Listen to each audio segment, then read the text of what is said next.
എന്താണ് പനി? പനി മനുഷ്യനുള്ളതുപോലെ തന്നെ മൃഗങ്ങൾക്കെല്ലാം ഉണ്ടാകാറുണ്ട്. മൃഗങ്ങൾക്കും പക്ഷികൾക്കും ഉണ്ടാകാറുണ്ട്. എന്താണ് പനി? ശരീരത്തിൽ നോർമൽ ടെമ്പറേച്ചറിനേക്കാൾ കൂടുതൽ ടെമ്പറേച്ചർ കൂടുന്ന ഒരവസ്ഥയാണ് പനി എന്ന് വിളിക്കുന്നത്. അതെങ്ങനെ കൂടും? ഏതെങ്കിലും തരത്തിൽ വൈറസ്, ബാക്ടീരിയ, ഫംഗസ്, അതുപോലെ തന്നെ മറ്റെന്തെങ്കിലും ഇൻഫ്ലമേഷൻ, ബോഡിയിലൊരു ഇഞ്ചുറി ഉണ്ടായി, അങ്ങനെയൊക്കെ ഉള്ള കാരണങ്ങളാൽ ശരീരത്തിന് എന്തെങ്കിലും തരത്തിൽ ക്ഷതം സംഭവിക്കുമ്പോൾ ആ ക്ഷതം ഉണ്ടാക്കിയതാരോ അതിനെ നശിപ്പിക്കുവാനായി ശരീരം സൃഷ്ടിക്കുന്ന ഒരു ഇമ്മ്യൂണിറ്റിയാണ് നമ്മൾ പനി എന്ന് വിളിക്കുന്നത്. പനി എന്താണ്?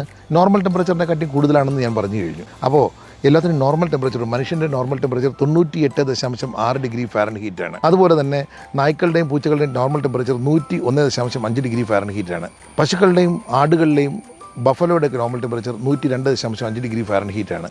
ആനയുടെ നോർമൽ ടെമ്പറേച്ചർ 96.8 ഡിഗ്രി ഫാരൻഹീറ്റ് ആണ്. എന്നാൽ കോഴികളുടെയും മറ്റ് പക്ഷികളുടെയും നോർമൽ ടെമ്പറേച്ചർ 107 ഡിഗ്രി ഫാരൻഹീറ്റ് ആണ്. അപ്പോൾ നോർമൽ ടെമ്പറേച്ചർ എന്താണ് എന്ന് നമ്മൾ അറിഞ്ഞിരിക്കണം. എങ്കിൽ മാത്രമേ അതിൽ കൂടുതൽ ഉണ്ടാകുമ്പോൾ പനി എന്ന് പറയാൻ സാധിക്കുകയുള്ളൂ. അല്ലാതെ മനുഷ്യൻ്റെ നോർമൽ ടെമ്പറേച്ചർ വെച്ച് ഒരിക്കലും നമ്മൾ മൃഗങ്ങൾക്ക് പനി എന്ന് പറയുവാൻ സാധിക്കുകയില്ല. അപ്പോൾ പനി ഉണ്ടാകുമ്പോൾ എന്തോ ഒരു അസുഖം അതിനുണ്ടായി എന്നാണ് അർത്ഥം. ആ അസുഖം കണ്ടുപിടിച്ച് അതിൻ്റെ ചികിത്സ നടത്തുക എന്നുള്ളതാണ് നമ്മുടെ ചികിത്സകൻ്റെ ധർമ്മം.